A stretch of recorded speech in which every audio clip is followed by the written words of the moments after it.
Guys, I sure come at you today in Raid Shadow Legends. Welcome to the video, guys. Hopefully it finds you all doing well. If not, send some love, some positive vibes your way today.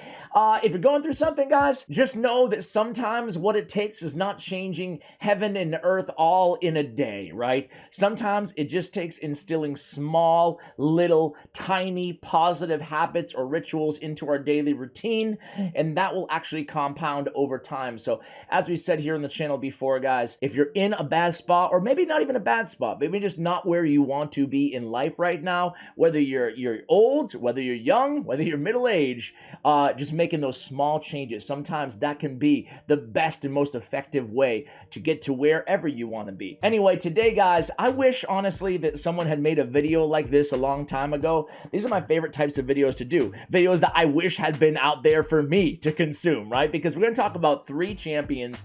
I picked out these champions, one, because they're all extremely popular right now in the arena meta. It's Mortu-Macaab, it's Ultimate Death Knight, and it's Mighty Uuko, okay? But number 2 is because all of their builds are a little bit unorthodox. Let me just put it this way. All of the builds are probably different than I would have come up with when I first pulled these champions, right? So a few of them I picked up on after a couple of weeks of playing, but then it's been an evolution for me. And I want to be very clear and say that there's no right or wrong way to build any champion in this game. And these are very arena specific builds as well.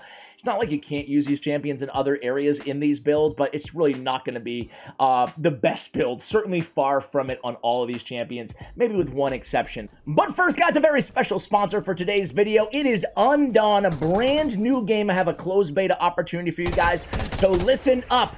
Adapt, survive, and explore in Undawn. It's an RPG, open world survival game. Very, very cool. Basically, this game takes place 4 years after most of humanity died off this massive disaster. Now you're left with the survivors. You gotta build, you gotta survive. You have to basically rebuild after the apocalypse. So it's a really, really cool concept. Some really neat themes in this game. As we fight some zombies in the background, guys, a few basics. Right now in closed beta, it is Android only, but when it launches over the summer, make sure you keep your eyes out for this game. It will be available for mobile iOS as well, okay? I have a promo code for you guys, which I will drop right now on the screen. If you do sign up to the beta, which you should, use code CWASH, C-W-A-S-H, caps don't matter either way. Now, a few of the things I like the most about this game, guys, is first off, the character customization is really, really cool in this game. You can actually upload your own images, your own picture, and use that in the customization of your character. Speaking of customization, guys, there's just so much in the game. First of all, you can choose your body type, your vigor, your health, your hydration. All of those meters will be available to you guys. You're going to have to build. There's a lot of building in this game, which is really, really cool. I was surprised. I was shocked at all the options that we have. You can even see some of them, like the weight bench. You can even choose to have in your shelter, in your house, because that's where we're stuck, man. We're living in the post-apocalyptic world, right? So even your mood is there.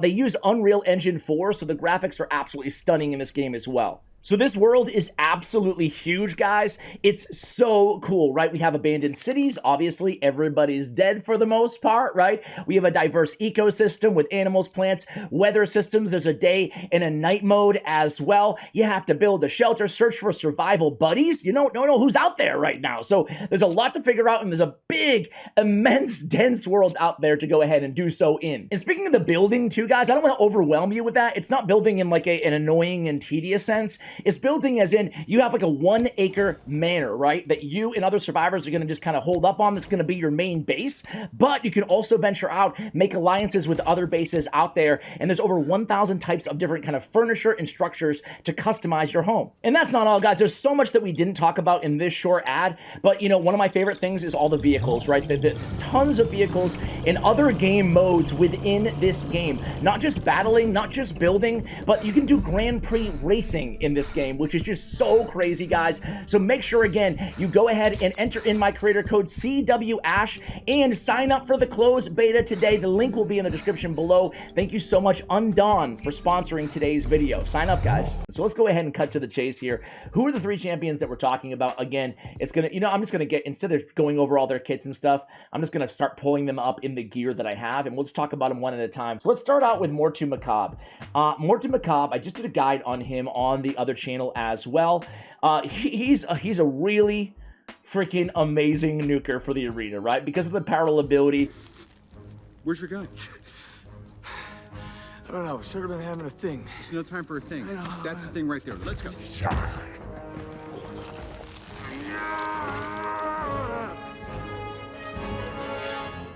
Dude, you're embarrassing me in front of the wizards.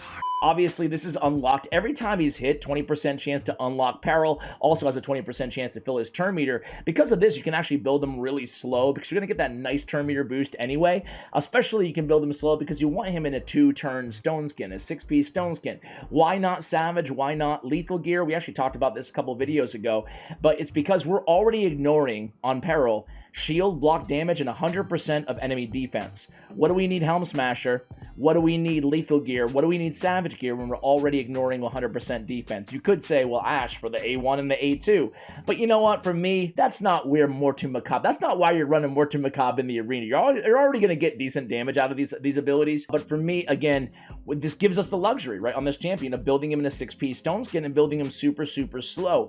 Now, you really want to, whether you're in live arena, when that gets launched globally, I think it might be live around the same time this video goes live, but you really, or just in regular classic arena, right? With Mortu-Macaab, like, it's super obvious, but I think it's important to state, right? Is you really don't want to be running this dude against, like, Rhodos and Kratraxa teams and, you know, Little Miss Annie. I'm just trying to think of, like, single target nukers out there, Turvold, you know? Because you want to go against a team with a lot of AoEs, like another, like, Mighty Uuko or Prince Kaimar, champions that have just tons of AoEs in their kit that they're unable to avoid Mortu-Macaab.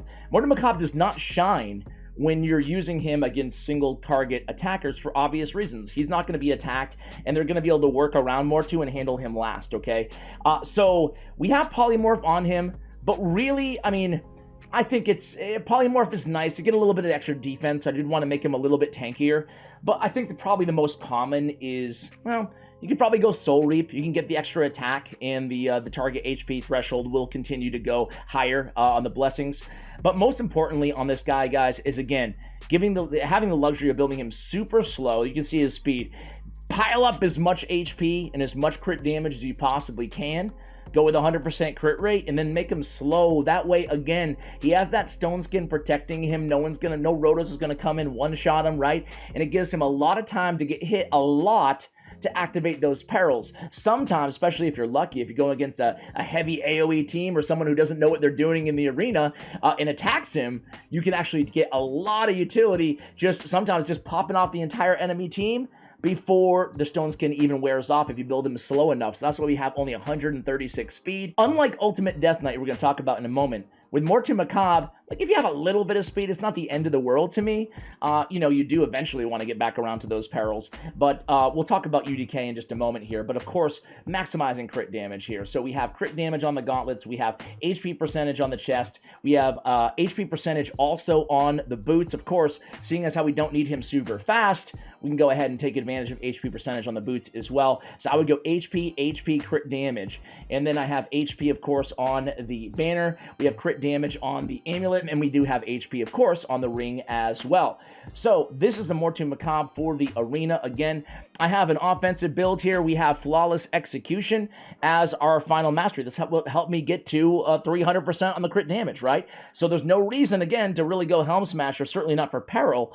So why not go with the extra crit damage on this champion? Now, the rest of the masteries are not super important, in my opinion. I do think if I could redo these, can I do them for free? Nah, I'm not going to pay 150 gems to do this, but I think I'd still go with Ruthless Ambush. Increased damage inflicted by 8% for the first hit on each enemy. Sometimes you can get lucky, trigger that, proc that peril really quickly, and then get the extra damage off of it, but it's not going to be that often. Usually he's going to take a few turns and, you know, attack the enemies maybe with his A2 or whatever.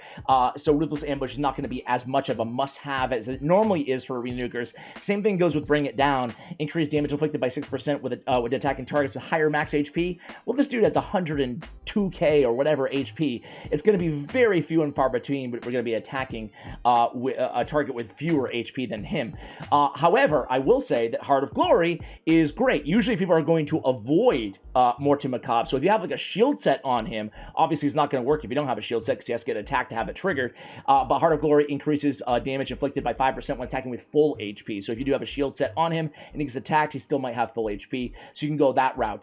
I also wanted to touch on defense.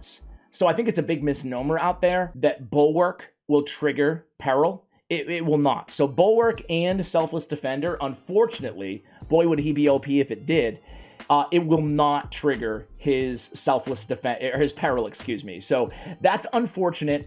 He actually has to get hit by the enemy for Fiery Rage passive to trigger and unlock that Peril ability. So there you go, guys. That's the build of Mortu-Macaab. We're going to run all three of these champions together in the arena in just a moment here. Let's go to the next one here in Ultimate Death Knight. So where are you, UDK? I think I have him +1. If I'm not mistaken. Man, Ultimate Death Knight is everywhere, and boy is he annoying, especially in this build. Guys, I call it the rule of 97. I don't really call it that. Right here we're at 107 because I have Faction Guardians. But my main goal on Ultimate Death Knight for the arena is to put him in 6-piece stone skin again and put him at 90, try to keep him at 97 speed.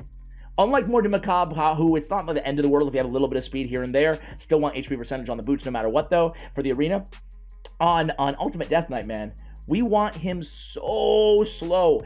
And the reason is, obviously, is he's going to be soaking up all those hits for longer, and he'll be fully protected with the stone skin again. So with UDK, you know, I'm almost tempted to remove a Faction Guardian speed, right? Just so we can get him down to 97, because it takes forever. Sometimes the opponent will get like 5 turns before he gets that stone skin off. So that's how you make an ultimate Death Knight who's super annoying in the arena. So again, we have 97 speed, nothing from artifacts, nothing anywhere else except for Faction Guardians. So 107 in this use case. We have him built pretty tanky. He actually has some resistance as well, because I don't want people to come in there and remove the stone skin from Ultimate Death Knight. So we built him with a little bit of resistance there. It's not going to be enough to prevent, you know, the big Mighty Uukos out there, the big the Madame Cereses out there from removing stuff. But the nice thing is, in the meta, as you progress to like kind of gold 5 in live arena right now, the meta is almost all go second right now that I've been running into. And just to Ferhat just rebuilt his Turvold. Turvold is actually everywhere right now. This is like saying nothing about my skill level. It's just all about how much I spent in this game, sadly. But your boy is 39th in the world in live arena, and I have endeavors of climbing up to the top 10 later on tonight. So we'll go ahead and see if I can pull that off. If you give, then the miracle can happen to you. But I'm using these 3 champions. That's why I'm sharing this video with you guys. And I don't expect you guys to have all 3, and I certainly don't expect them to be as endgame as my account. Obviously spent a lot, been playing for a long time, but I also want to share kind of the build strategy that people are using on these champions for the arena. So Ultimate Death Knight, going back to him here again, we have very slow, as much defense and HP as we can stack on this dude. I do have a 1 reaction banner, 25% chance to change a critical hit into a normal when attacked before the first turn. Now, with Stone Skin, 6-piece is not going to be that important, excuse me. But I will say, guys, on anybody not in Stone Skin, reaction is super important in the arena right now. You'll see a lot of top teams, again, if they're not in Stone Skin, they're going to be in reaction. Oftentimes triple reaction, so just kind of point that out there. We have HP on the banner, we have HP on the amulet, we have defense on the ring, we have defense, I believe, yes, on the boots. We have HP percentage with defense. Ooh, do I have enough? Oh, I do. Let's go ahead and jack that up, man. Boom! That took me like 20 hours to farm that much oil. That actually brought our defense all the way up to 5,600. Now we're talking. It's not as high as like my best defensive champions. I think I have a few, you know, creeping up in the 8,000, but still, this is going to be good enough considering all the HP and the resistance that we have on him. Anyway, we have HP percentage on the gauntlets there as well. And again, just looking for a lot of resist where I can find it, looking for a lot of defense. And honestly, this gear is not as good as some of my other champions because I just honestly started to use Ultimate Death Knight a lot more for Live Arena, right?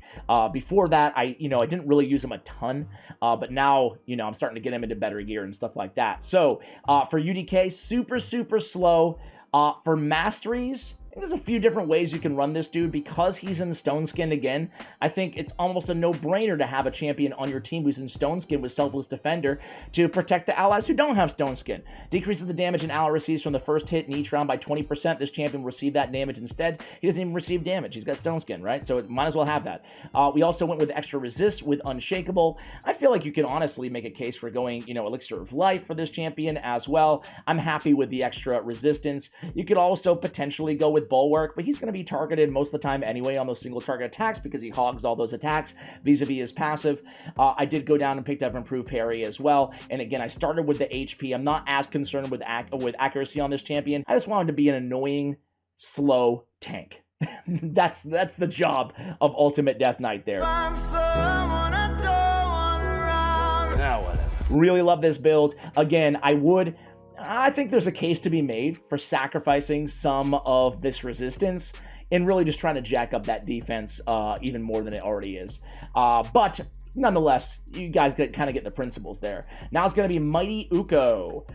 So Mighty Uuko, dude, Mighty Uuko is insane. Another champion that I expected to be popular in Live Arena, but Mighty Uuko is really, really popular, like running into him quite a bit. I have a fast build, right? So it's changing things up from a 6-piece Stone Skin now a little bit. I have him in a stun set. So Mighty Uuko in a stun. You may have heard, you may have not, but he is so unbelievably annoying and good in a stun set in the arena. Of course, for obvious reasons. He has an AoE on his A1, he has an AoE on his A2, and you don't have to use his A3 unless there's a dead, ally, or you really need that increased speed. And then he's stealing buffs, and he's protecting them as well, right? I would say Intimidating Presence is probably not going to be the way to go on this champion, but it's only 1 star anyway. I would go Polymorph on this champion because it's so annoying as well. But this is going to be just fine for today's video. But this Totem Warden, though, 50% chance of stealing a random buff from a random enemy each time a buff is placed on an enemy team. I mean, that's insane. And then the stolen buffs become protected. That's so annoying and just so incredible. So I have him built because of this A2. This is a great ability too. Attacks all enemies 2 times, 100% chance to remove 2 random buffs from the target. Plays a block buffs and a decreased accuracy debuff for 2 turns if the target they have no buffs after the attack. Well, removing 2 buffs oftentimes is enough. Usually not in the beginning of a fight. They usually have like 5 or 6 or 7 buffs on a go second team. But as the fight goes on, oftentimes you're just removing all their buffs, on 2, right? Not only that, but placing the block buffs is obviously annoying and great, but decreased accuracy as well. Decreased accuracy is one of those debuffs that it's hard to even notice its utility in PvE content. It's hard to notice every time you get a resist because they're under decreased accuracy, But in the arena, it's so much easier to notice having the effect of having decreased accuracy on the enemies, especially with all of you mechos and warlords and stuff out there in the game. So really handy, but in a stun set, dude, this guy is so nasty. For that reason, we have Fearsome Presence on him as well. So all he's doing is AoE attacks. Even if a Warlord or Yumeko comes in and puts all his skills on cooldown, we're still going to get so much value out of that stun set because he has an AoE on the A1 as well, right? And decreased attack on the A1. Decreased attack is great in the arena as well, right? I mean, obviously, all the attack-based nukers. Fearsome Presence is going to take that stun up to a 23% chance at landing on 2 AoEs in his kit. We also picked up Harvest Despair to get the leech out of it as well. Placing a stun, we get a 60% chance of placing the leech along with it. We went support tree. I picked up a little bit more HP instead of the accuracy. Want some survivability on this champion. We went down, we picked up Swarm Smiter, we picked up Arcane Celerity, 30% chance of increasing the turn meter when a debuff cast by this champion is removed or expires. He's bringing a lot of debuffs to the table. I did pick up Lore of Steel. It's only 1 perception set that we have on this champion, but I went that way to get Spirit Haste as well. Speed by 8 for each dead ally. He is a reviver after all on his A3, and Master Hexer a chance at extending the duration of the block buffs and the decreased attack and the decreased accuracy that he has in his kit. What a champion. Very cool. Wait till you guys see him in a stun set. If you're running Mighty Uuko in the arena and he's not in a stun set, man, maybe give it a shot. A shot and a try. I said a shy. Accuracy on the banner. We do want accuracy on him. We want to remove some of those buffs, right? Accuracy on the banner. His accuracy right now at 476 is not going to be enough to remove him off like the big high resist Harimas or Sifis or whatever out there. But against most enemies, this would suffice. And keep in mind, the beautiful thing is they could have 1,000 resist. They could have 1,500 resist. And they still can't resist stuns, because stuns from artifact sets do not require accuracy. You could have 0 accuracy and you'll still land the stuns from the artifact sets. That's another reason why stun set is so powerful on this champion. So we have defense with some resist there on the amulet. We have HP on the ring. We have speed on the boots. We have HP percentage with defense percent. Oh man, I would have given it to Mighty Uuko. Can I still do it? No, but I can get a little bit extra defense here. I need to add a little bit of defense to Mighty Uuko. He's not quite as tanky as I like this dude. Total stats 67k, 3,300, but he is pretty fast at 237 because more turns equals more chances at stuns. He also has 476 on the accuracy, as I mentioned earlier. So back to it here, we have HP percentage on the chest on this champion. We do have HP percentage also on the gauntlets on him. And then again, we're looking for some accuracy, looking for some speed on substats otherwise. So this is the Mighty Uuko stun build, man. I love this build.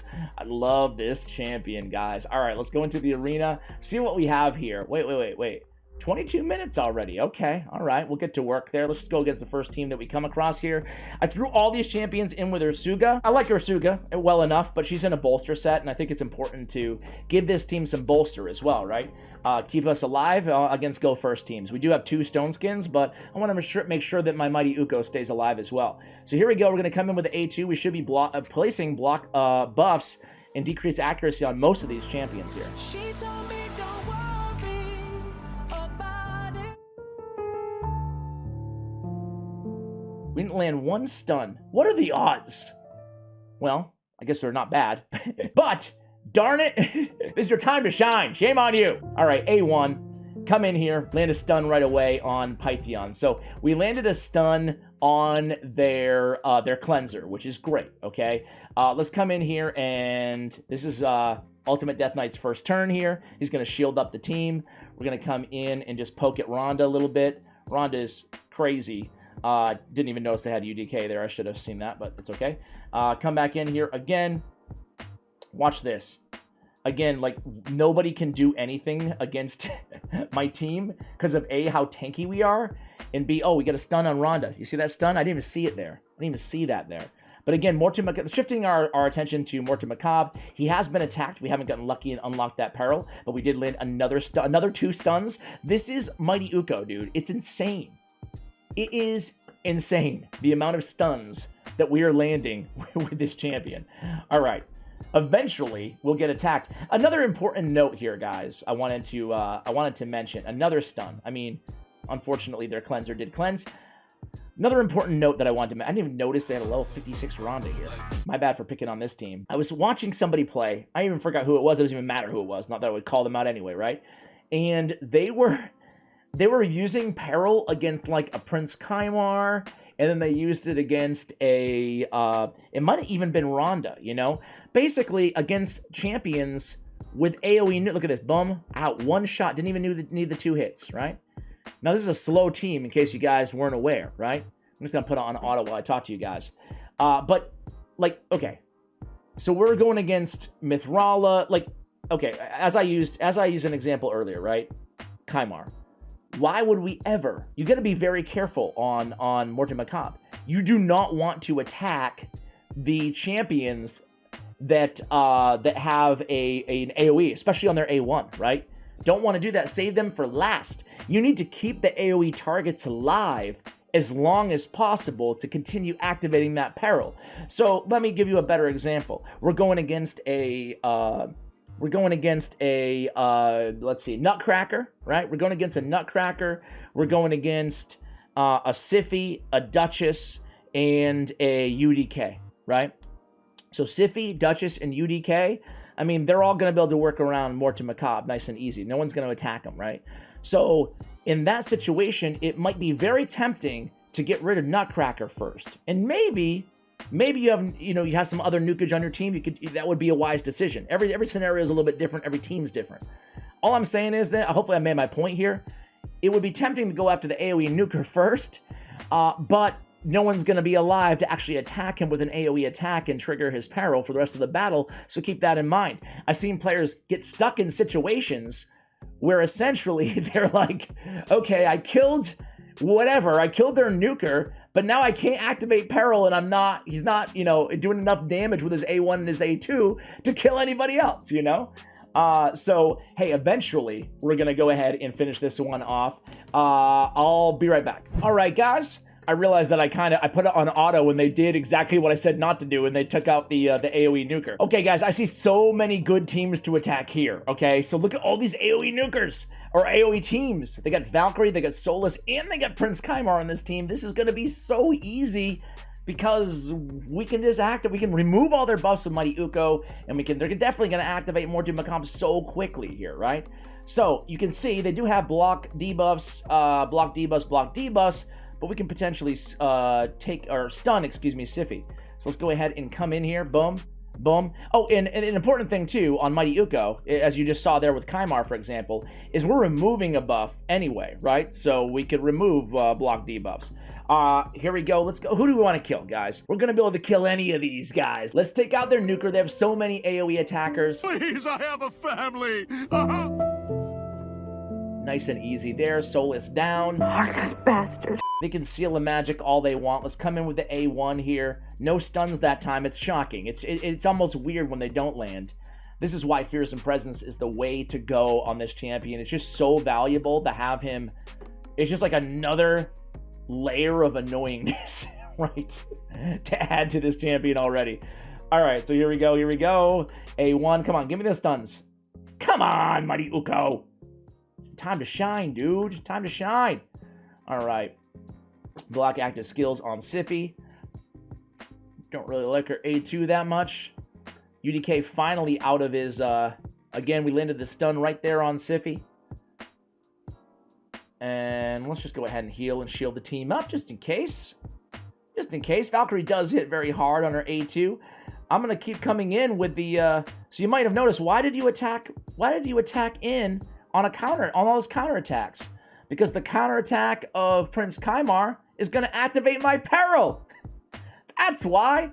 You're going to take out Valkyrie? Dude, we're ignoring shield. It doesn't matter. Valkyrie's shield is irrelevant. We're going to be able to one-shot. We don't even need the second shot. Let's come in with this. Again, as I told you guys earlier, stun. Boom. Easy. We're going to save Kaimar to last, right?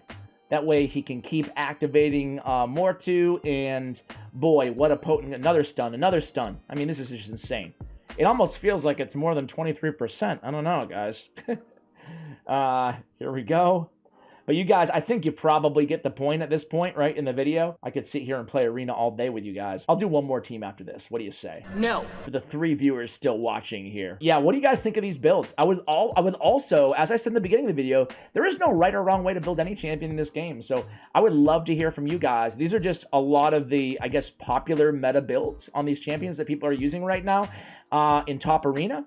But that's not to say this is the only way to build these champions, the only way to get utility out of these champions. I've seen Mighty Uuko, for example, in a slower stone skin build. I've seen, well, I'm trying to think of the rest. I've pretty much seen the same thing. All right, Siphi comes down, again, one shot, easy. Kaimar, you see that Fire Rage passive? We have the, we have Peril up again. Bubblegum fights on the third. Now he's asleep, so there's that. Our UDK, you finish him off, man. You finish him off. Here we go. And which is your favorite of these 3 champions? Here it goes. And there we go. All right. One more team. And I also want to be clear on another thing here, guys, that oh, look at this team. Dude, AoEs on AoEs on AoEs. Easy. I also want to be clear that I don't run these 4 champions together. I'm not trying to say that this is my team that I always run. Normally not at all, you know. Frankly, normally it's like a Rhodos and Siphi with, you know, like one of these champions or whatever, in like a Marichka or Arima. So I just want to be clear to you guys that, like, I'm not trying to spotlight this as a team, even though it works great. I'm not, you know, can't take that away from them. So on this team here, we are going to just kind of keep poking at them here. And what we're going to do is, so one of the revivers is already down. Look at all these attacks coming in. All these attacks coming in. What we want to do here is We just want to make sure that we don't kill... It doesn't even matter. I was going to say make sure that we don't kill somebody before Hefrak, so he'll activate that A2, but this team is so tanky that it frankly doesn't even matter that much. But just because he's annoying, we'll pop him off, put him to sleep, right?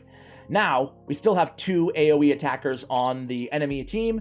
Again, if we were going against a bunch of single target attackers, I'll repeat it yet another time, I would not do that. I would save, even the nuker, I would save them till last. So again, we just keep coming in, keep coming in. Got block buffs there on Mighty Uuko, which is great because he's not going to be able to steal my buffs now. Gonna come in here. We have a lot of, speaking of debuffs, we got a lot of them on my team right now, huh? I don't like that. I don't like that one bit. So he doesn't have his Mighty Uuko in his stun set, right? Granted, he does have petrification. And we're getting pretty bad luck all of a sudden on the Mortu-Macaab procs, aren't we? Okay, get a stun there. Man, I spoke too soon about the stuns, so now we're not landing them every time anymore. Anyway, let's go, let's go, let's go. Polymorph.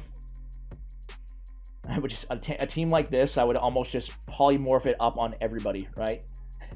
Which is a common thing right now in the arena as well.